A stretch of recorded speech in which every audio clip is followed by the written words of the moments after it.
అండి, welcome to వాసి వస్తే కుటుంబం. ఈరోజు అయితే నేను బంగాళదుంప జీడిపప్పుతో మసాలా ఫ్రై చూపిస్తున్నాను. ఇవన్నీ నేను ఉడకబెట్టేసి రెడీ పెట్టేసుకున్నాను. ఉల్లిపాయలు కట్ చేసేసాను. ఇదిగోండి జీడిపప్పు. ఇప్పుడు చూపిస్తాను. వెలిగించి కళాయి పెట్టేస్తానండి. ఆయిల్ పోసేస్తున్నాను. ఫస్ట్ ఇదిగోండి ఆయిల్ కాగింది కదా, ముందు కొంచెం బంగాళదుంపలు వేయించేద్దాం. ఉడకబెట్టిన దుంపలనే వేయిస్తున్నాను.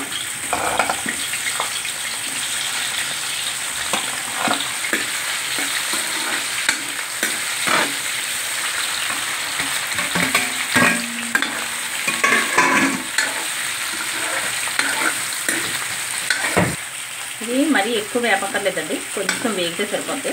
తీసేస్తాను.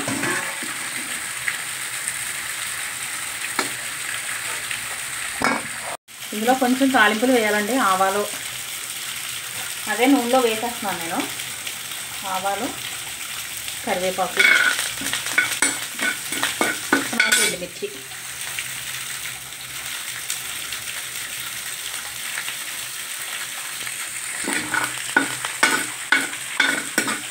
ఇవి వేగిన తర్వాత మనం ఉల్లిపాయలు పచ్చిమిర్చి వేసేద్దాం.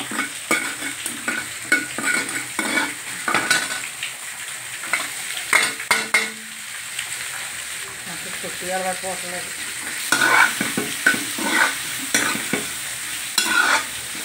ఉల్లిపాయలు వేసేద్దామండి. దోరగా వేయించాలి. ఇవి ఆయిల్ ఇందులో కొంచెం తక్కువ ఉంది కదండి, అంటే ఇంకా వేయట్లేదు. ఎందుకంటే మనం ఆల్రెడీ దుంపలో వేసుకున్నాం కదా, దీన్ని పట్టుకుని ఉంటుంది ఆయిల్. అందుకు ఇందులో కొంచెం తక్కువ వేసాను. అలా సరిపోద్ది. అది దుంపలు వేసిన తర్వాత సరిపోద్ది.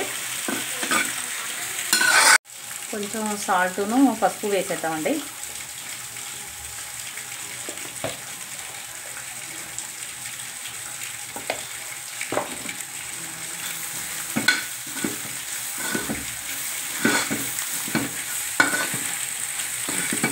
మరీ ఎక్కువ వేసుకోనక్కర్లేదు, ఇలా వేగితే సరిపోతాయి. కొంచెం అల్లం వెల్లుల్లి పేస్ట్ వేసేద్దాం.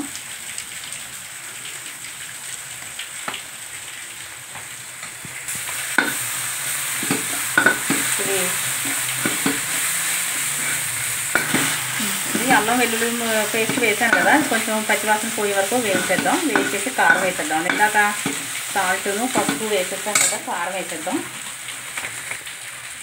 కొంచెం కారం తక్కువే వేస్తున్నాను. అది ఒక 1.5 స్పూన్ సరిపోతుంది.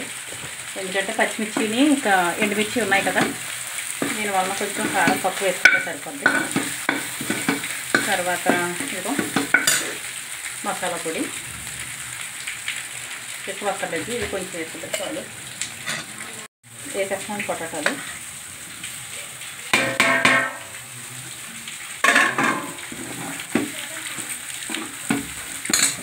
జీడిపప్పులు కూడా ఇప్పుడే వేసేస్తున్నానండి.